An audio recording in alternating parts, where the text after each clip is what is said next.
Hello friend, कैसे हो। आशा है कि आप सब लोग ठीक होंगे। और दोस्तों, मैं आज आपके लिए इस वीडियो में क्या दोस्तों हिस्ट्री के 20 क्वेश्चन कवर कराने जा रहा हूं। दोस्तों, ये क्वेश्चन आपके एग्जाम के पॉइंट ऑफ व्यू से बहुत ही महत्वपूर्ण क्वेश्चन होंगे। और दोस्तों, अभी तक आपने हमारे यूट्यूब चैनल गेट क्लासेस को सब्सक्राइब नहीं किया है तो कर लीजिए, ताकि ऐसी लेटेस्ट वीडियो सबसे पहले आप तक पहुंचे। दोस्तों, यहाँ पर बात करते हैं पहले क्वेश्चन की। जो पहला क्वेश्चन है हड़प्पा सभ्यता की खोज किसने की थी। तो जो आपके सामने पहला ऑप्शन है दयाराम साहनी, दूसरा ऑप्शन है राखलदास बनर्जी, और तीसरा ऑप्शन है एम बल्स, और चौथा ऑप्शन है अन्य। तो इसका सही उत्तर जो होगा दोस्तों, हड़प्पा सभ्यता की खोज दयाराम साहनी ने की थी। तो ए इसका यहाँ पर करेक्ट आंसर हो जाएगा। यहाँ पर बात करते हैं कब की थी। तो इसकी खोज 1921 में दयाराम साहनी द्वारा की गई थी।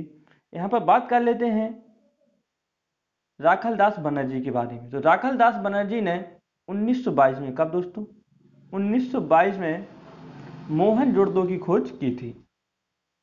मोहनजोदड़ो की खोज की थी। चलते हैं नेक्स्ट क्वेश्चन की तरफ। तो ये रहा नेक्स्ट क्वेश्चन। वह शासक जिसके वह शासक जिसने एक सच्चे जैन मुनि की तरह उपवास के द्वारा शरीर त्याग दिया, कौन था। आपको बताना है वह कौन था। तो पहला ऑप्शन है बिंदुसार, दूसरा ऑप्शन है अशोक, तीसरा ऑप्शन है चंद्रगुप्त मौर्य, और चौथा ऑप्शन है अन्य। तो इसका सही उत्तर जो होगा वो होगा option number C. Chandragupta Maurya ने अपने जीवन के अंतिम दिनों में जैन धर्म की शिक्षा ग्रहण की और जैन धर्म को अपना लिया था, और उपवास के दौरान अपने शरीर का त्याग किया था। यहाँ पर बात कर लेते हैं थोड़ी बिंदुसार के बारे में। तो बिंदुसार की बात करें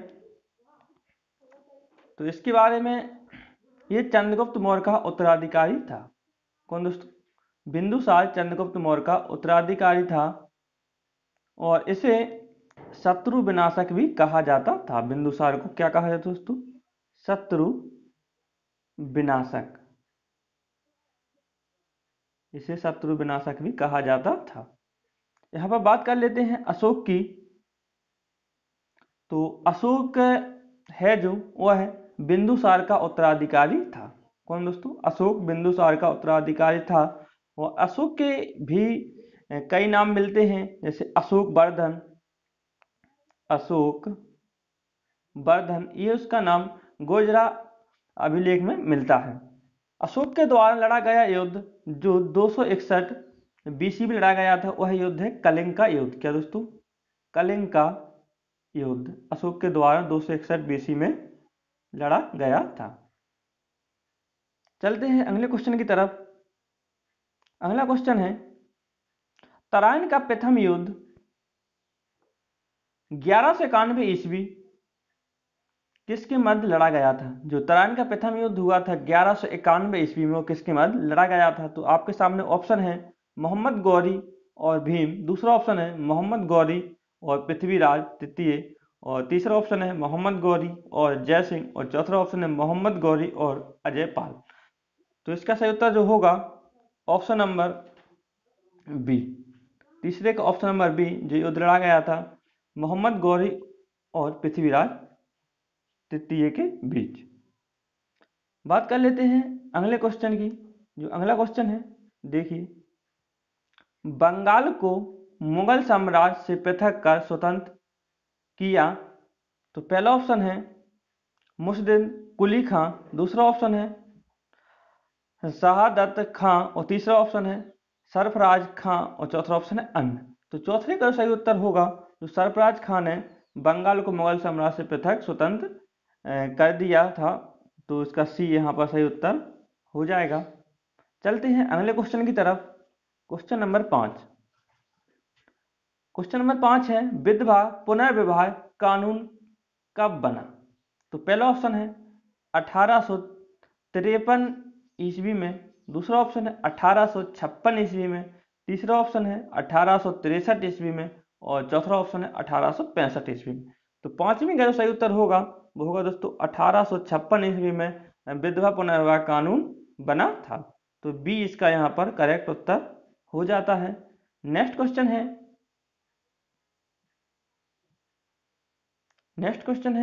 क्वेश्चन नंबर 6। अंग्रेजों ने फूट डालो और शासन करो की नीति कब अपनाई? तो जो पहला ऑप्शन है 1877 ईस्वी के बाद, दूसरा ऑप्शन है 1833 ईस्वी के बाद या में एक ही बात है, 1858 के बाद, और चौथा ऑप्शन है 1799 के बाद। तो जो अंग्रेजों ने फूट डालो शासन की नीति अपनाई थी वो अपनाई थी कब दोस्तों? तो छठवें का सी है जो यहाँ पर सही उत्तर हो जाता है 1858 ईस्वी के बाद। अगला क्वेश्चन है, इंग्लैंड में गृह युद्ध कितने वर्षों तक चला था? जो इंग्लैंड में गृह युद्ध हुआ था वो कितने वर्षों तक चला था? तो पहला ऑप्शन है 4 बरस, दूसरा ऑप्शन है 7 बरस, तीसरा ऑप्शन है 2 बरस और चौथा ऑप्शन है 10 बरस। तो जो गृह युद्ध इंग्लैंड में चला था और चला दोस्तों 7 बरस। तो बी यहाँ पर इसके 7वें का सही उत्तर हो जाता है। नेक्स्ट क्वेश्चन है,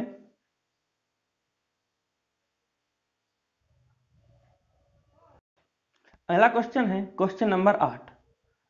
आर्य भारत में कहां से आए थे? जो आर्य थे वो भारत में कहां से आए थे? तो पहला ऑप्शन है पश्चिम एशिया से, दूसरा ऑप्शन है पूर्व एशिया से, तीसरा ऑप्शन है केंद्रीय एशिया से और चौथा ऑप्शन है दक्षिण एशिया से। तो इसका सही उत्तर हो जाएगा, जो आर्य आए थे वो कहां से आए थे? केंद्रीय एशिया से। तो सी इसका यहाँ पर सही उत्तर है 8वें का। नेक्स्ट क्वेश्चन की बात करते हैं, किस अवधि में रामायण एवं महाभारत की रचना हुई थी? तो पहला ऑप्शन है सिंधु घाटी अवधि में, दूसरा ऑप्शन है द्रविड़ अवधि में, तीसरा ऑप्शन है वैदिक अवधि में और चौथा ऑप्शन है आर्य अवधि में। तो जो 9वें का सही उत्तर होगा वो हो जाएगा दोस्तों डी, आर्य अवधि में रामायण एवं महाभारत की रचना हुई थी। तो डी इसका 9वें का सही उत्तर यहाँ हो जाता है। अगला क्वेश्चन है क्वेश्चन नंबर 10। गुप्त समाज की स्थापना किसने की थी? तो पहला ऑप्शन है हर्षवर्धन, दूसरा ऑप्शन है चंद्रगुप्त, तीसरा ऑप्शन है समुद्रगुप्त और चौथा ऑप्शन है ब्रह्मगुप्त। तो इसका सही उत्तर होगा वो होगा दोस्तों चंद्रगुप्त। तो गुप्त समाज की स्थापना चंद्रगुप्त ने की थी। तो 20 का यहाँ पर 10वें का सही उत्तर हो जाता है। हम बात कर लेते हैं थोड़ी समुद्रगुप्त के बारे में। तो समुद्रगुप्त है जो, इसे भारत का क्या दोस्तों, समुद्रगुप्त को भारत का नेपोलियन कहा जाता है। अगला क्वेश्चन है क्वेश्चन नंबर 11। पानीपत की दूसरी लड़ाई किनके बीच हुई थी? तो पहला ऑप्शन है बेगम खान और हेमू, दूसरा ऑप्शन है अकबर और मिर्जा हकीम, तीसरा ऑप्शन है अकबर और बेगम खान और चौथा ऑप्शन है अकबर और राणा प्रताप। तो 11 में का सही उत्तर होगा, ये लड़ाई हुई थी पानीपत की दूसरी लड़ाई बेगम खान और हेमू के बीच। तो ए इसका यहाँ पर 11 में का सही उत्तर हो जाता है। चलते हैं नेक्स्ट क्वेश्चन की तरफ। नेक्स्ट क्वेश्चन है मोहम्मद गौरी कहाँ का शासक था? तो पहला ऑप्शन है अफगानिस्तान, दूसरा ऑप्शन है इराक, तीसरा ऑप्शन है पर्सिया और चौथा ऑप्शन है तुर्की। जो मोहम्मद गौरी और कहाँ का शासक था दोस्तों? तो 12वें का सही उत्तर होगा जो वह होगा अफगानिस्तान। मोहम्मद गौरी अफगानिस्तान का शासक था। तो ये यहाँ पर इसका सही उत्तर हो जाएगा। चलते हैं नेक्स्ट क्वेश्चन की तरफ। तो क्वेश्चन नंबर 13 जो आपके सामने है, मस्तानी किस शासक की प्रेयसी थी? पहला ऑप्शन है बाजीराव पेशवा, दूसरा ऑप्शन है नाना साहेब, तीसरा ऑप्शन है शाहू महाराज और तीसरा ऑप्शन है शेरशाह। जो मस्तानी किस शासक की प्रेयसी थी? तो किसकी थी दोस्तों? 13 में का सही उत्तर क्या होगा दोस्तों? बाजीराव पेशवा की जो मस्तानी पेरेसी थी, तो ये इसका यहाँ पर 13 में का सही उत्तर हो जाता है। बात करते हैं अगले क्वेश्चन की। तो अगला क्वेश्चन है, बिहार प्रदेश को किस बिहार प्रदेश को किस मुस्लिम शासक ने सर्वप्रथम जीता था? तो आपको बताना है। पहला ऑप्शन है बाबर, दूसरा ऑप्शन है खिलजी, तीसरा ऑप्शन है तुगलक और चौथा ऑप्शन है चंगेज खान। तो किसने जीता था दोस्तों? तो इसका 14 में का सही उत्तर जो होगा वो होगा दोस्तों खिलजी। खिलजी ने बिहार प्रदेश को सर्वप्रथम जीता था। तो 14 में का बी है जो यहाँ पर करेक्ट उत्तर हो जाता है। चलते हैं अगले क्वेश्चन की तरफ। अगला क्वेश्चन है क्वेश्चन नंबर 15। देखिए, मुगल काल में सर्वप्रथम किस शहर में अंग्रेजों ने अपने कारखाने स्थापित किए? तो पहला ऑप्शन है मद्रास, दूसरा ऑप्शन है कलकत्ता, तीसरा ऑप्शन है मुंबई और चौथा ऑप्शन है सूरत। तो जो अंग्रेजों ने सर्वप्रथम कारखाने स्थापित किए थे वो किए दोस्तों सूरत में। तो यहाँ पर डी 15 में का यहाँ पर सही उत्तर हो जाता है। बात करते हैं अगले क्वेश्चन की। अगला क्वेश्चन है क्वेश्चन नंबर 16। पहली सहायक संधि कौन सी थी? तो पहला ऑप्शन है बुंदेलखंड, दूसरा ऑप्शन है निजाम, तीसरा ऑप्शन है अवध और चौथा ऑप्शन है झांसी। जो पहली सहायक संधि थी दोस्तों वह थी कौन? 16 में का बी यहाँ पर उत्तर होगा निजाम।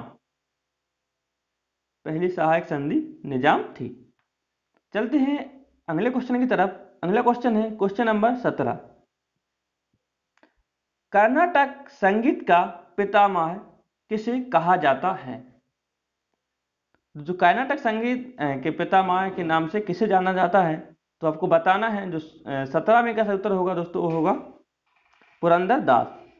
पुरंदर दास को कर्नाटक का पितामह, संगीत का पितामह के नाम से जाना जाता है। तो सी यहाँ पर इसका सही उत्तर हो जाता है। चलते हैं अगले क्वेश्चन की तरफ। अगला क्वेश्चन है क्वेश्चन नंबर 18। किसके शासन काल में प्रथम चीनी यात्री भारत में आया था? तो पहला ऑप्शन है समुद्रगुप्त, दूसरा ऑप्शन है चंद्रगुप्त प्रथम और तीसरा ऑप्शन है हर्षवर्धन और चौथा ऑप्शन है चंद्रगुप्त द्वितीय। तो इसका सही उत्तर होगा जो 18 में का। बात कर लेते हैं चीनी यात्री। तो चीनी यात्री जो फरियान है क्या दोस्तों? फरियान यह एक चीनी यात्री है जो चंद्रगुप्त द्वितीय के दरबार में भारत आया था। चलते हैं अगले क्वेश्चन की तरफ। अगला क्वेश्चन है निम्नलिखित मुगल शासकों में से किसे प्रिंस ऑफ बिल्डर्स के नाम से पुकारा जाता है? तो पहला ऑप्शन है अकबर, दूसरा ऑप्शन है बाबर, तीसरा ऑप्शन है शाहजहां और चौथा ऑप्शन है जहांगीर। तो प्रिंस ऑफ बिल्डर्स के नाम से किसे जाना जाता है दोस्तों? इसका सही उत्तर होगा 19 का सी। शाहजहां को प्रिंस ऑफ बिल्डर्स के नाम से जाना जाता है। तो सी 19 का यहाँ पर करेक्ट उत्तर हो जाता है। चलते हैं इस सीरीज के लास्ट क्वेश्चन की तरफ और ये है क्वेश्चन नंबर 20। इस सीरीज का लास्ट क्वेश्चन है। क्वेश्चन नंबर 20 है सिख समुदाय के अंतिम गुरु थे तो कौन थे दोस्तों? पहला ऑप्शन है गुरु अर्जुन देव, दूसरा ऑप्शन है गुरु तेग बहादुर और तीसरा ऑप्शन है गुरु गोविंद सिंह और चौथा ऑप्शन है इनमें से कोई नहीं। तो सिखों के जो अंतिम गुरु थे वह कौन थे दोस्तों? गुरु गोविंद सिंह। तो सी यहाँ पर 20 में का सही उत्तर हो जाता है। यहाँ पर बात कर लेते हैं तेग बहादुर की। तो गुरु तेग बहादुर हैं जो सिखों के 9वें गुरु थे। और दोस्तों आप लोगों को कमेंट में बताना है गुरु अर्जुन देव सिखों के कितने में गुरु थे। तो इसके उत्तर आप कमेंट बॉक्स में जरूर देंगे। दोस्तों मिलते हैं इससे अगले वीडियो में। तब तक के लिए दोस्तों जय हिंद,